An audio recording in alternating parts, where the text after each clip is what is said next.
এইখন অসমৰ কাৰণে আমি মুছলমানেও তেজ দিছোঁ এইখন অসমৰ কাৰণে মুছলমান সন্তানক আত্মবলিদান কৰিছোঁ আৰু আমাক আপোনালোকে আত্মসন্মানত আঘাত কৰিব আমাৰ জীয়াই থকাৰ অধিকাৰ দিয়ক যদি মুছলমানক জীয়াই থকাৰ অধিকাৰ আপোনালোকে নিদিয়ে তেন্তে আমি আত্মহত্যা কৰিম অন্যথা আমি কওঁ আপোনালোকৰ প্ৰশাসন বাহিনী দি আমাক গুলীয়াই হত্যা কৰক অসমৰ মুখ্যমন্ত্ৰীক আমি আবেদন কৰিছোঁ আমি আহ্বান জনাইছোঁ আপুনি অসমখনক আৰু ধ্বংস নকৰিব যোৱাকালি আমি দেখিলোঁ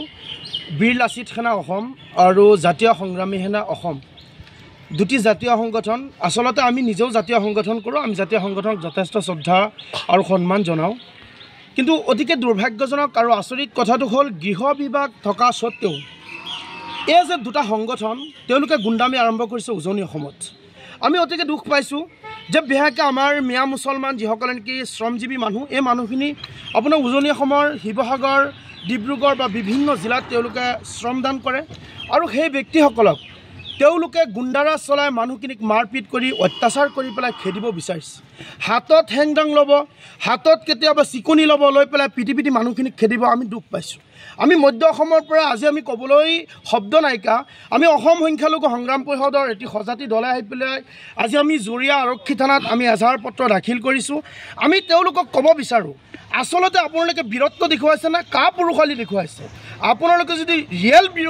মানে আপোনালোকে বীৰ পুৰুষ হ'লে হয় এই নিৰীহ লোকসকলকতো আপোনালোকে কেতিয়াও নিপিটিলে হয় এই মানুহখিনি কাম কৰা মানুহ এই মানুহখিনি শ্ৰম কৰা মানুহ এই মানুহক যদি আপোনালোকে তাৰ পৰা খেদি পঠিয়ায় আমি কওঁ যে এইটো আমাৰ অসমৰ কাৰণে শুভ লক্ষণ নহয় মই আজি আপোনালোকৰ নিউজ চেনেলবোৰৰ জৰিয়তে অসমৰ মুখ্যমন্ত্ৰী ডক্টৰ হিমন্ত বিশ্ব শৰ্মা ডাঙৰীয়াক মই ক'ম আপুনি যদি পাৰে আপোনাৰ গৃহ বিভাগৰ পৰা আপুনি পদত্যাগ কৰক কাৰণ আজি আপোনাৰ গৃহ বিভাগৰ কাম নাই যদি যিসকল অকৰ্মণ্য ল'ৰা যিসকলৰ কাম কাজৰ কোনো ধান্দাই নাই বাটে ঘাটে ঘূৰি থকা ল'ৰাবোৰে যেতিয়া নেকি হেংদাং হাতত ল'ব লাখতি হাতত লৈ পেলাই নিৰীহ লোকক মাৰপিট কৰি খেদি পঠিয়াব পুলিচ প্ৰশাসন নাই নেকি মই আজি আপোনালোকৰ নিউজ চেনেলৰ জৰিয়তে ক'ম শিৱসাগৰ প্ৰশাসনক তেওঁলোকে পদত্যাগ কৰি পেলাই চাকৰি বাদ দিব লাগে কাৰণ তেওঁলোক ব্যৰ্থ হৈছে আমাৰ মানুহখিনিক নাগৰিকত্ব থকা মানুহখিনিৰ ওপৰত অত্যাচাৰ কৰিব সন্দেহযুক্ত শব্দ লগাই মানুহখিনিৰ ওপৰত অত্যাচাৰ কৰিব এই মানুহখিনিৰ ওপৰত অন্যায় কৰিব আৰু আপোনালোকে পুলিচ প্ৰশাসন আইন সকলোৱে চাই থাকিব আমি ইয়াত বহি থাকিম নেকি গতিকে তেওঁলোকক কওঁ পুলিচ আইন প্ৰশাসন এই শিৱসাগৰ জিলাৰ সকলোৱে তাৰ পৰা চাকৰিৰ পৰা ৰিজাইন দিব লাগে অসমৰ মুখ্যমন্ত্ৰী গৃহ বিভাগটো তেখেতৰ ব্যৰ্থ হৈছে গৃহ বিভাগৰ পৰা অসমৰ মুখ্যমন্ত্ৰী ডক্টৰ হিমন্ত বিশ্ব শৰ্মা ডাঙৰীয়াই পদত্যাগ কৰিব লাগে আৰু শৃংখল চলিহা চিতু বৰুৱা এই দুজন উদ্ভণ্ডালি কৰা যুৱকৰ ওপৰত যদি একশ্যন নলয় আমি অসম সংখ্যালঘু সংগ্ৰাম পৰিষদে তেওঁলোকৰ প্ৰতি